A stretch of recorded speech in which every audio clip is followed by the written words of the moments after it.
In this video, we are going to take our small block that we have made our measurements on, our 2 1/8 and our 1 1/2 from each end. We're going to take this and make this initial cut down that 2 1/8 inch line so that we can make it into the two smaller pieces here that you're going to need for the rest of the layout markings, which we will do those after in the next video. Before we come back into the shop and cut this, you need a couple of things. You need to make sure, one, you have your safety glasses. You need to put your hair back. It also is a great time to take off any jewelry, anything like that. No bracelets, no rings, necklaces. Get all the jewelry off, anything that could happen. You need to tuck in your shirts as well and make sure your hair is pulled back. Once you have all that cleared and you're ready to go, safety glasses need to go on. And then we are going to head back to the shop. Make sure, keep the aisle clear. As we head back into the shop, first thing you're gonna do is turn to the right, and we are gonna come over to the safety glasses cabinet. The safety glasses cabinet is right here next to the sink. It says ear protection.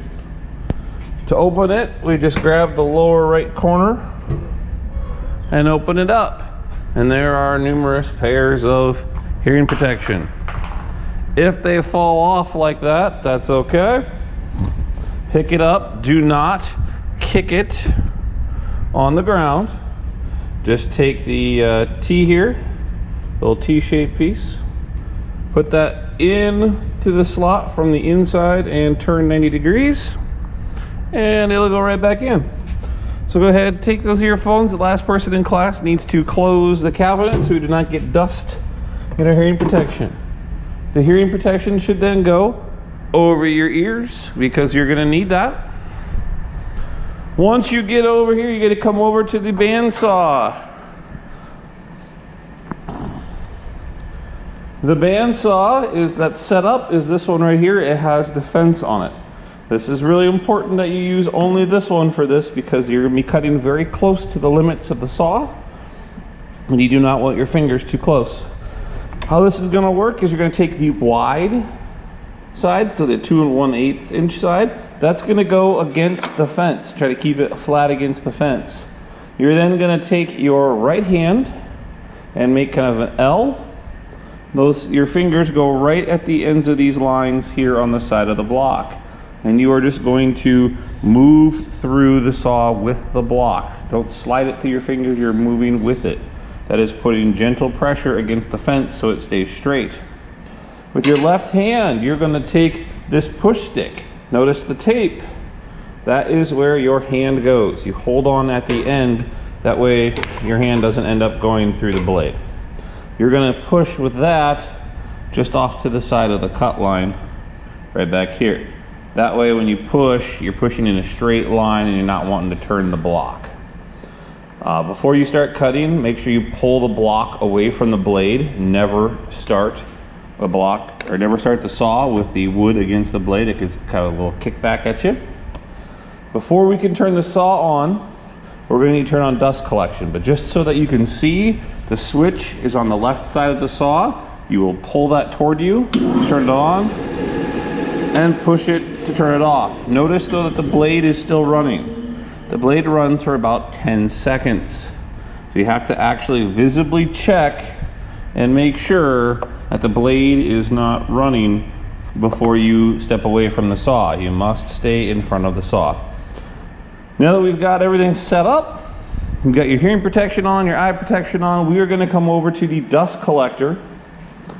The dust collection needs to be turned on with this switch here. You also need to make sure that the blast gate is open, and I'll show you that. Here comes the noise.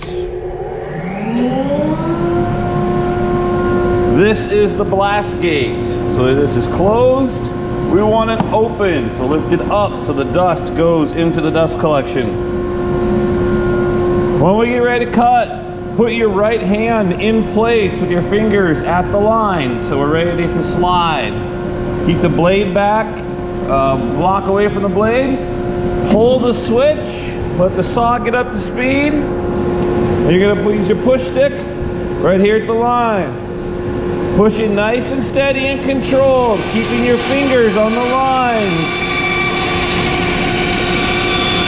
Slow down a little bit at the end so it doesn't totally jump when you finish cutting. Once you get it through, shut the machine off. Wait for the blade to stop. Watch the blade. Now that the blade is totally stopped, I'm done cutting, so I'm going to shut off the dust collection. If we have a whole bunch of people cutting, just keep the dust collection running. Now that I've finished cutting, I need to grab the broom and dustpan. They'll be on the counter next to the saw.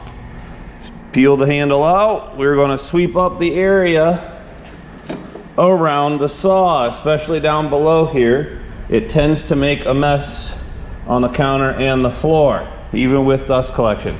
Please check the floor. You can see that there's a little bit of dust down here, so we're going to sweep that up as well. This just keeps it from getting super dusty in the shop. Once you have your floor swept, do a quick sweep off of the top. You can grab your wood. And there you go. Find your nearest garbage can. This one happens to be over here.